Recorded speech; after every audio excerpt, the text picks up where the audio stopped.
before looking at the mature human ego states of interest and mastery, let's have a very quick look at sex and sexuality in the lightest or holy ego states. So, concretely, what does the sex life of angels and saints look like? Well, there has been quite some theological debate whether or not angels have sex, and I won't go there, especially as it has no impact on our human lives.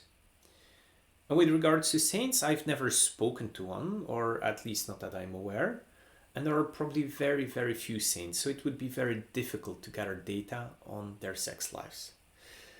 So, this is probably more of a theoretical discussion rather than something based on concrete facts.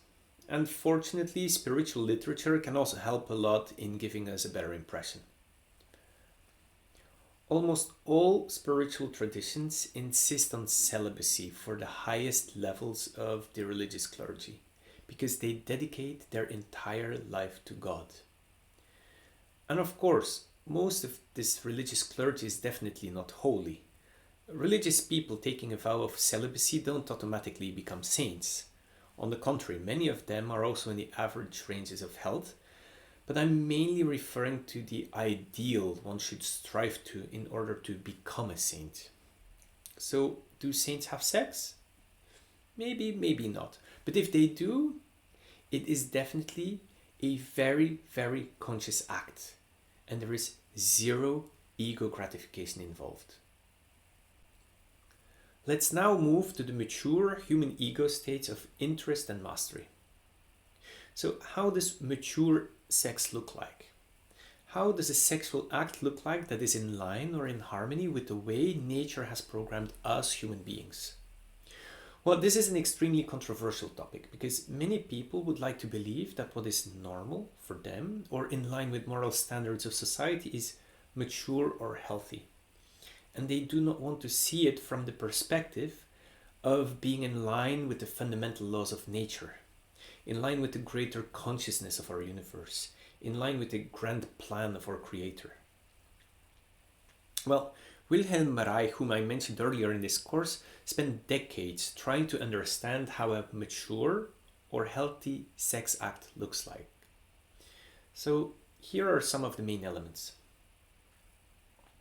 Foreplay consists mainly of mutually acceptable and pleasurable acts like gentle caresses, kissing, tender body contact.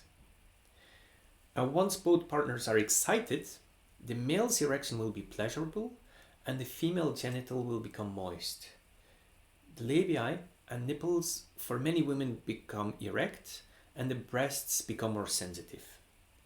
And gradually this growing excitement leads to an urge to penetrate for men and an urge to be penetrated for women. So during penetration, the man feels he's being sucked in, while the woman has a feel she's sucking in the penis. Gradually, this desire to penetrate and be penetrated is replaced by the desire for friction movements. And these movements are conscious, but they're simultaneously also spontaneous, and the ego is focusing on sensing the pleasure. So during these conscious movements, there is limited or no fantasy activity because fantasies serve to compensate for what one cannot have in reality. The highest degree of pleasure in these conscious movements is achieved through slow, gentle, and synchronized frictions, which require a high degree of affinity and contact between the partners. So the act is entirely physical, and at most only some gentle words may be exchanged. And gradually the excitement spreads throughout the entire body, and movements are no longer restricted to the pelvis and the genitals, especially as both partners are willing to surrender and give up control. And this applies to both men and women. But still, the buildup of tension is still focused on the genitals. Here, an interruption of the sexual act can still be quite pleasurable, and the renewal and prolongation just build up the level of excitement.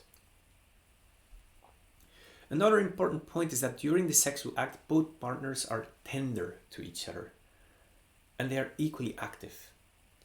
So from one side, people are not making harsh or rapid movements and there is no aggressive and violent impulses. But from the other side, people are also not timid in their movements and they're also not laying down motionless. Gradually, these voluntary and conscious movements are replaced by involuntary or spasmodic movements of the pelvis.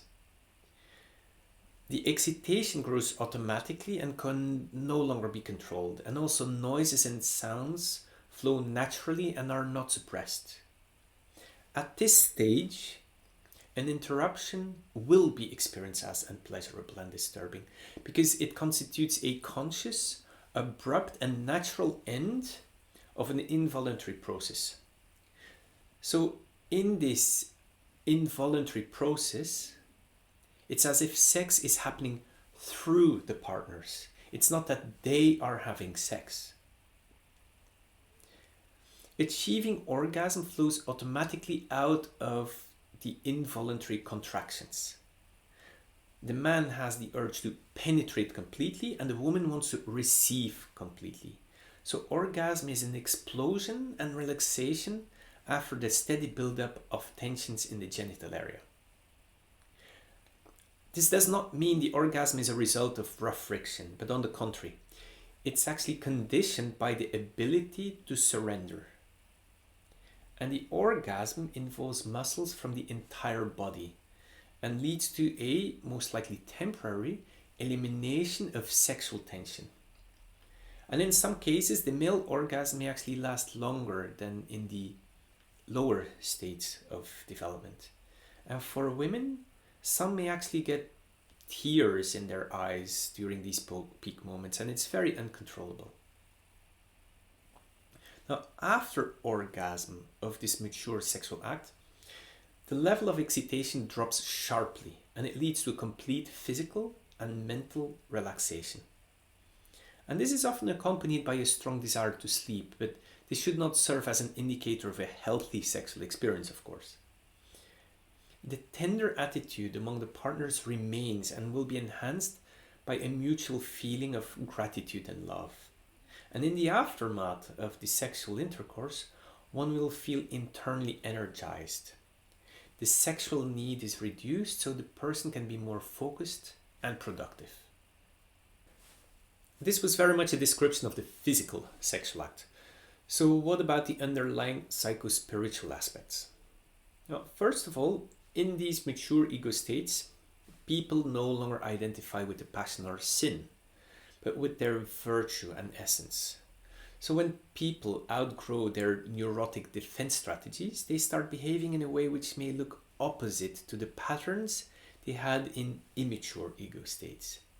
And it's maybe not really correct to say that they will look like the opposite, but they start integrating the opposite qualities which allow them to be more of a whole or authentic or balanced. So for example, the assertive 8 will become softer.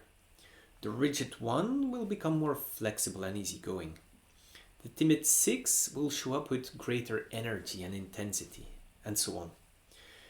So most of what I described with regards to the influence of type and instinct in all the previous lessons hardly applies to people in the ego states of interest and mastery.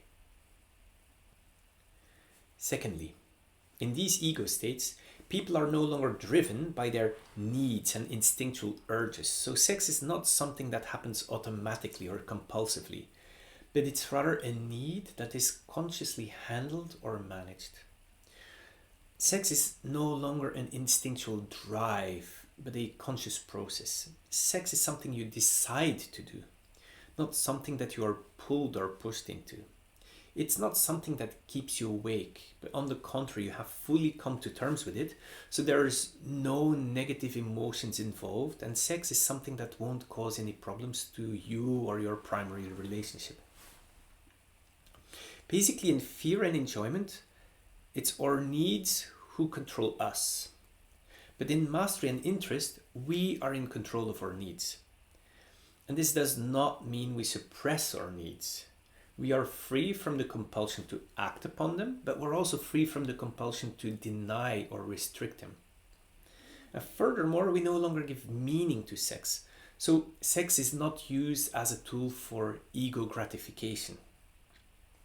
Still, sex is still part of human biological function, but it's not a big deal. I mean, sex is sex, nothing more, nothing less. So there is no need for peak experiences. Mature people are not chasing the feeling of being alive. And normal sex is just what it should be. So it's just like eating, sleeping, and so on. You don't overeat, but you don't undereat. You don't sleep too much, but you don't sleep too little. So how much sex does our body need to operate normally? Well, actually not that much. Because first of all, there is no more ego-driven neurotic need for sex. And the other thing is, if we look at procreation, recreation, and relation, also there the needs are lower. Because if you already have a few kids, the need for procreation is going to be smaller. Also in these levels, you're less affected by stress, so there is less of a need to use sex as a tool for relaxation, especially as you also have other spiritual tools that can help you cope with challenges. And at this level, people have a healthy and tender relationship with their partner. They have good boundaries, so there is not much need to use the oxytocin release during sex as a way to cement this partner bond. At the mature levels, the person feels very much connected with oneness and unity, so there is no need to use sex to imitate it. And we can even look at neurotransmitters. Low levels of dopamine and serotonin are associated with high libido. But during sex, these neurotransmitters increase. Now, in the healthy range, people have a high level of satisfaction. They have a positive mood. They have a great sense of well-being. So they have high levels of dopamine and serotonin. So they do not need sex to increase these levels. And they automatically will have a lower libido.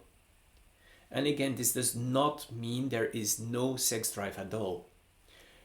The main thing here is that sex does not happen out of a spontaneous drive. It's not an urge, but it's more out of a sense of sexual discipline.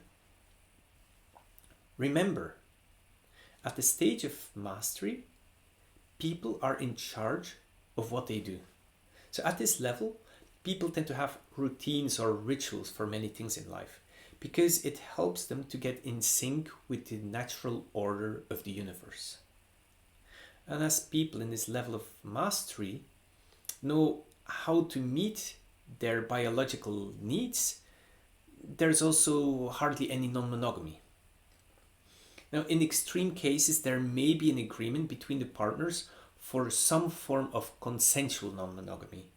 So, for example, if the spouse is for medical reasons not able to have sex, or if the spouse has decided to be sexually ascetic but does not want that to have an impact on the needs of the partner. But the main thing is that everything in the relationship is done by agreement and compromise. So cheating is extremely, extremely unlikely. There's also no one-night stands because the sexual act is based on a true caring relationship.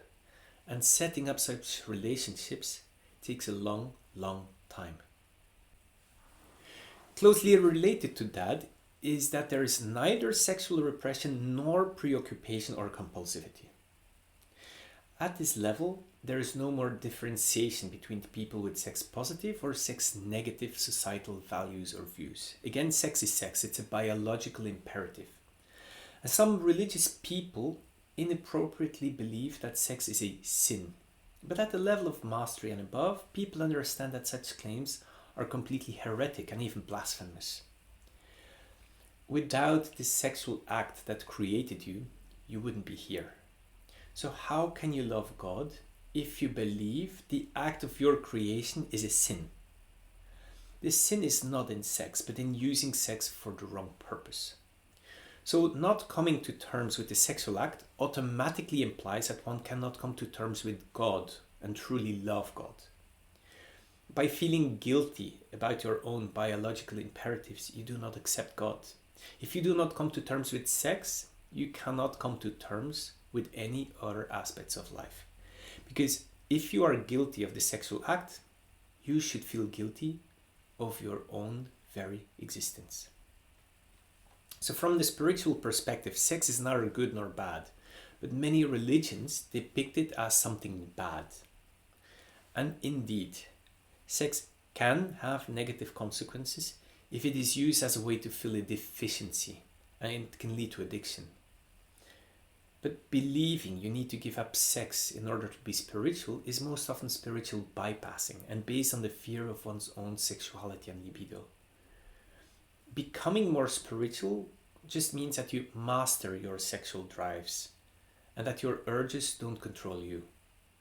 So again, in the ego state of mastery and interest, there is no sexual repression. There is no difference between people coming from a sex positive or a sex negative background. And this has quite a number of implications. The phenomenon of having a sense of moral superiority for claiming one does not have sexual needs or desires is inexistent. But at the same time, there is no compulsivity about meeting sexual needs either. Another consequence or implication is that one is not afraid of nudity, one is not ashamed of one's own body. But on the other hand, there is also no exhibitionism either. And this doesn't mean there are no inhibitions at all, but when there is an urge for an inhibition, the person is fully aware of what is happening and is able to take a conscious decision on how to act upon it. The person is also subject to a natural morality. So moral values related to sexuality that are based on some kind of self-regulated and personal convictions of right and wrong. And this leads to a healthy and respectful relationship with the other whose authenticity is acknowledged. So the person becomes indifferent to the societal norms of compulsive or official morality. And this doesn't mean that the person may not agree with some of these societal norms, but it's just that they're no longer judgmental or disrespectful of people who hold different values. And it also interestingly implies that whereas people who used to have a high sex drive in the average ranges suddenly have less of a need for sex when they get to the level of mastery, but also that people who used to have repressive views about sex and contained their sex drive most likely will actually have more sex in mastery than in fear or enjoyment. A fourth important aspect is what I already described as the sexual act only occurring in a loving and caring, tender relationship. The couple has established a good communication about their sexual desires, and they talk and listen about it openly without fearing to hurt and fearing to be hurt. And they do so with a caring honesty, with full respect for the partner and oneself, and with taking full responsibility for their own actions and by setting clear boundaries. So they accept that their partner may have different desires and wishes, and they're not judgmental about it, and they also don't create any taboos about it. Here people also do not engage or get manipulated in things they don't like, but they're still able to find ways to make both satisfied with their sex life. And this relationship also means that one is able to become mentally, emotionally, and physically vulnerable without giving up responsibility or respect for oneself, and without becoming masochistic either. It's this surrendering to the sexual act which is often the most difficult, especially for those who are sexual blind. So in this level, sex is a conscious act of expressing love, not of seeking love or fulfilling a need. And I repeat it again as it's a crucial sentence. Sex is a conscious act of expressing love, not of seeking love or fulfilling a need. Let that sink in. So what are the differences between sex in interest and sex in mastery? Well, in mastery, we are disciplined about how much food we eat, what we eat, how much we sleep, but also how and how often we have sex.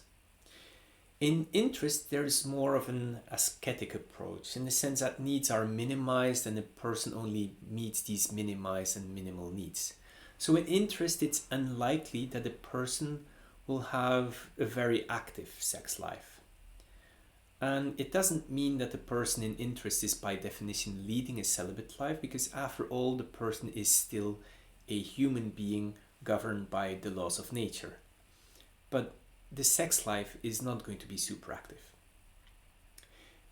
In mastery, sex is very much a conscious decision and a conscious act where we are able to be present.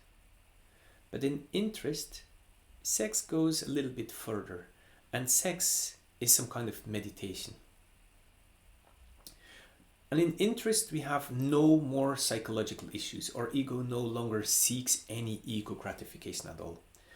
But in mastery, we may still have some minor issues, mainly related to our social role. We may still seek a little bit of ego gratification, but we're more or less in control of that. So in interest, there is no sex for ego gratification at all. In mastery, there may be some, but it will be quite conscious.